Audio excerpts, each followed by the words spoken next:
headache rack has some things I got to do. It's damaged. It got hit when I normally pull a flatbed, but I had to go to a van trailer and I could not slide the fifth wheel up. This was before I started doing videos, so I don't have a video on repairing the slider on the fifth wheel. So this was like last fall. I think I started videos in December. So I couldn't slide it up, and the front of the trailer, when I had to make a bad turn backing into the dock, the front of the van trailer, it messed all of this up here and hit this, and I just had to go with it. I was stuck. There was nothing I could do about it. So I'm gonna, before I take this headache rack off, I'm gonna put a come along on and straighten this out a little bit. I got a come along on there. I'm going to put a vice grip on it here in a second. I just got the other end of the cable hooks back here behind the fifth wheel. I'm going to pull this out a little bit. I think I'm going to try, and if it comes out like I want it to, I'll stick a vice grip on it under here and pull it out some more. The vice grips keep the hook from sliding down.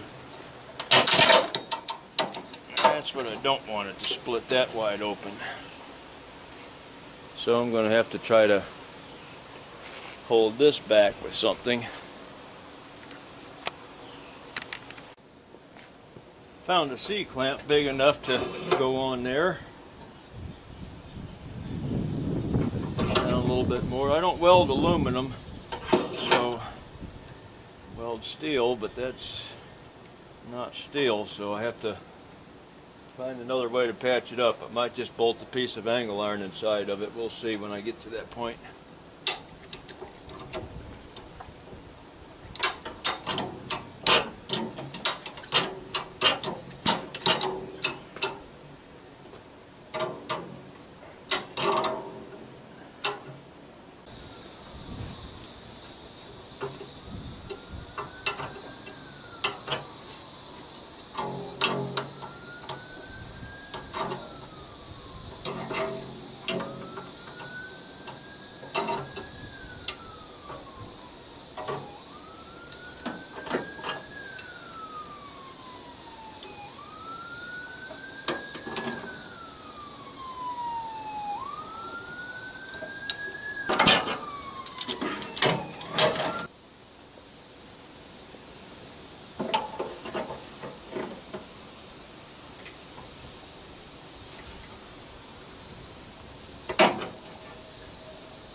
what I bought that big 4-foot pipe wrench for. I don't know if I'll ever use it on a pipe or not, but I bend a lot of metal with it. I'm going to stick it 2 foot on there. Turn it this way.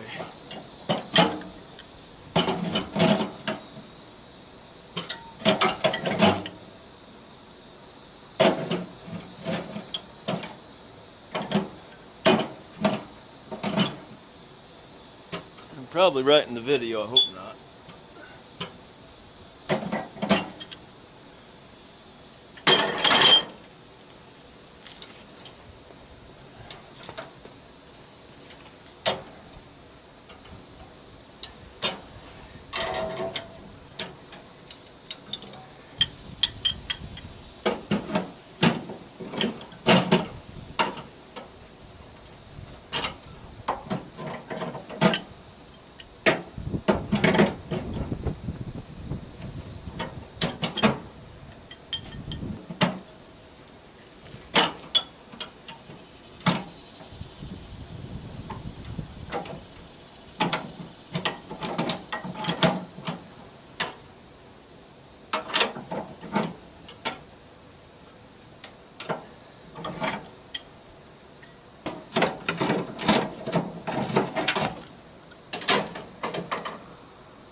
I'm just gonna keep working that back and forth, little at a time, until I get it done.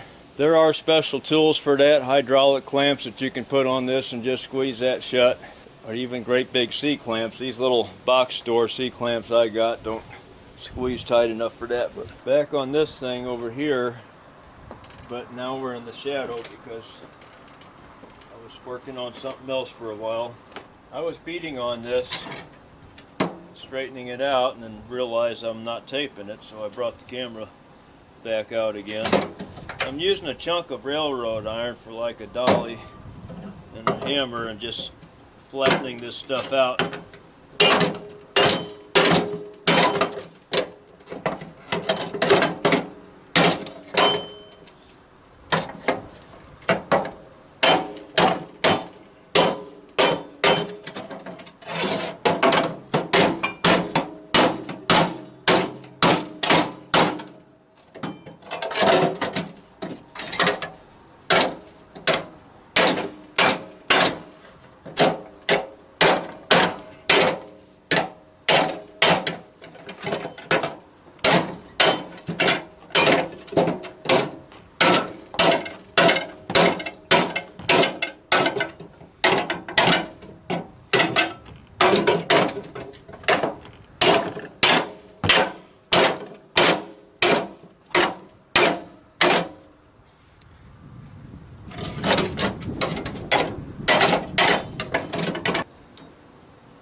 That'll work for me. I can't weld it up. I don't have a setup for aluminum welding. I very rarely get any aluminum welding to do. I have a friend that I can have weld that up for me, but I'm not going to even do that. I'm just going to make some angle iron and put some holes in it and just bolt it on there. Just a piece of angle iron right over that. I'll just bolt that on and that'll do me just fine. Well, I'm back on this, fixing this side box over here again. It's nighttime. I'm out here in the bright lights I got in front of the shop. I made this little piece real quick. I'll show you how I did it. I just cut it off of this piece of flat stock that I picked up scrap on my job. I find metal on my job where I deliver steel to.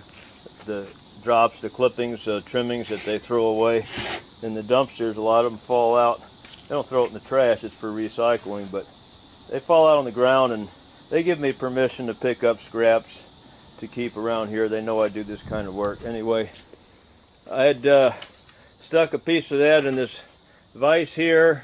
Well, I stuck the whole thing in the vise and then just folded it over and then beat it with a hammer to flatten it down and make it a nice even or close to even right angle, and then I burned the holes in it right here, and then the last thing I did was cut it off right there. Cooled it down in a bucket of water right there, and then took it over to the grinder and kind of cleaned up the holes a little bit where the torch had left a little metal. So I'm going to stick that in here, down in here like that, and I'm gonna bolt that in there. Gotta set the camera up on the tripod. We'll drill some holes in there for that. To find out where this needs to go, where these holes need to go, I'm gonna hold this thing up here about, now this is a sloppy job, and I know it's a big notch here. I'm going to bolt this thing on the inside, but down below that notch that's broke out of there, because it's my truck, it's old, it's local work, it doesn't matter. This weld is broken. I just don't want somebody to stand on it and break it again. So I'm going to take a can of spray paint, push this in there tight,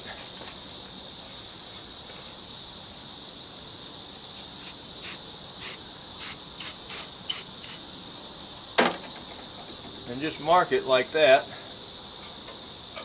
And then the same thing over here.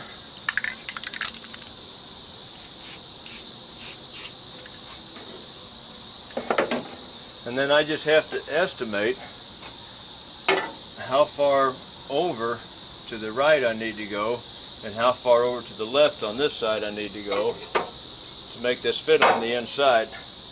Now just drill holes bigger than the bolts. And this is aluminum, so it's no big deal if I got to stretch the holes sideways just a little bit to make it fit. So that just gives me, since I'm not taking measurements and doing anything precision here, it's just a quick fix. So I'm going to go ahead and drill those holes out. Got my holes in there, and now I'm going to start putting this thing together, get some washers out here.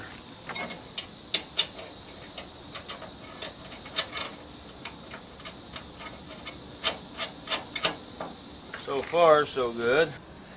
Okay, that's it. No more modifications with the holes. I got lucky with the spray paint. I just moved over to the edge of each circle that you can barely see the edge of this one. I just moved over to the side of it because it had to fit it on the inside of this, so you know, and I sprayed it from the outside, so I knew it was going to. Anyway, it fit. I'm going to tighten these things down. It's late. My back is killing me.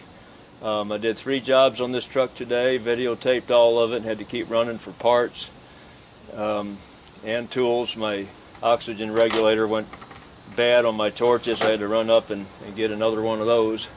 Anyway, we replaced the muffler today, we did batteries today, we did this today, and put this whole unit back in place after doing the muffler. It's been a busy day. I'm going to do 3 different videos on this. So thank you for watching.